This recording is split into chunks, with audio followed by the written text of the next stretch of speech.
Well, I think we can now say that the Grand Library is complete. Next, we'll need to find somewhere to put the bird stands, cushions, and deposit boxes.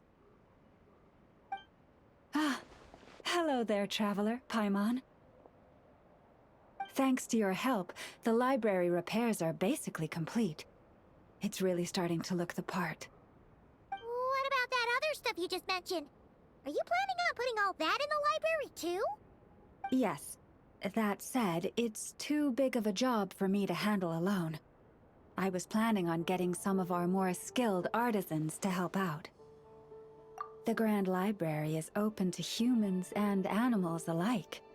Since we have furniture for humans to sit down on, there should naturally be some for the animals too. Huh. Yeah, that does kind of make sense. Those are the ones I used to use when the little animals came to talk to me about their struggles. I'd originally planned to make some new ones, but some of the animals are nostalgic for the older items, so we brought them along too. Wait, animals tell you their struggles? Like a therapy session? Kinda sounds like an ice bathhouse for animals. This is one of my duties as Moonchanter. I would not call it hard work. And it's true. All living things have a need to feel heard. I have always encouraged everyone to come to me without reservation, whatever troubles they may be facing. Hiding your thoughts deep in your heart will not solve anything.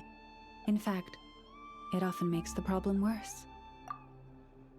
Oh, well, I've never looked at the numbers, but my sense is that the animals consult me more often.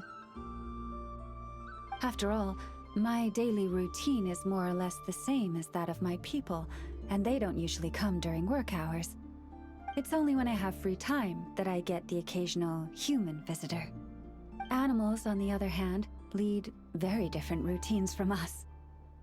Sheik badgers tend to visit in the early morning hours, while ibises often drop by after sunrise. Finches come in flocks during the afternoon, chirping and chattering away. The rhyme-horned deer visit at dusk, mostly alone, though sometimes with one or two friends. And once night has fallen, I get the odd weasel thief burrowing into my home. Oh, but that leaves you with no time to yourself at all. It truly is. There was one time when a weasel thief stole some pine cones that a group of finches was hoarding. It must have been around 20 finches that flew to my bedside in the dead of night to protest the transgression. I had to ask a sniffer mole who I'd just been chatting with to invite the weasel thief over. It took a lot of work to convince it to reveal where the pine cones were. By the time all parties were satisfied and ready to leave, the sun was up. I slept in till past noon that day. Phew. Paimon would have given up and gone back to sleep long before you did. And probably pulled a blanket over her head first to block out the noise. Since they'd taken the trouble to come to me, I felt I had a duty to help them. And the results made it all worthwhile. After getting everything off their chests, the finches went back to happily hopping around, and the weasel thief went off in search of new, exciting treasure.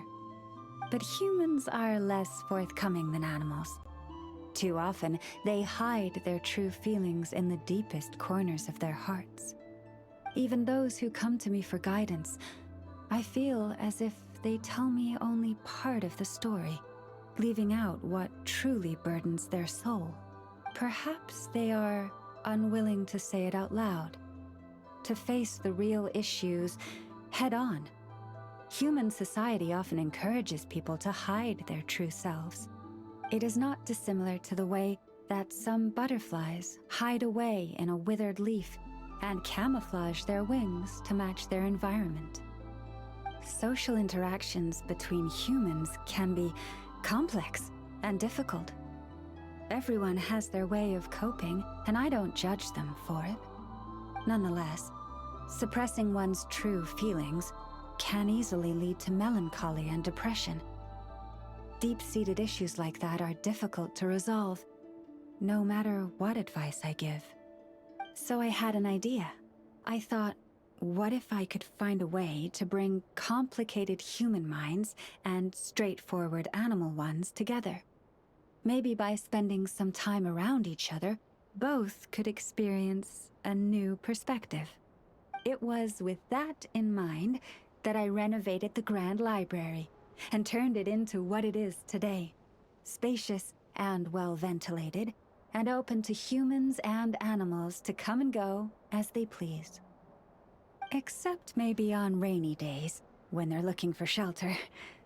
But the rest of the time, people can visit whenever they want, to spend time with the animals, browse books, rest, and enjoy the sun.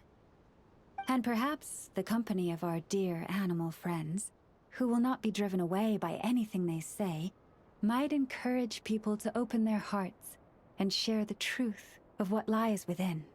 Wow, you really put a lot of thought into this library renovation. Oh, it sounds great to Paimon. Hugging fluffy animals, lounging in a chair all day without a care in the world. Just thinking about it makes Paimon feel all warm and fuzzy. Of course. Your assistance with the renovation works was invaluable. It should go without saying that the library of the Frostmoon Scions shall always be open to you.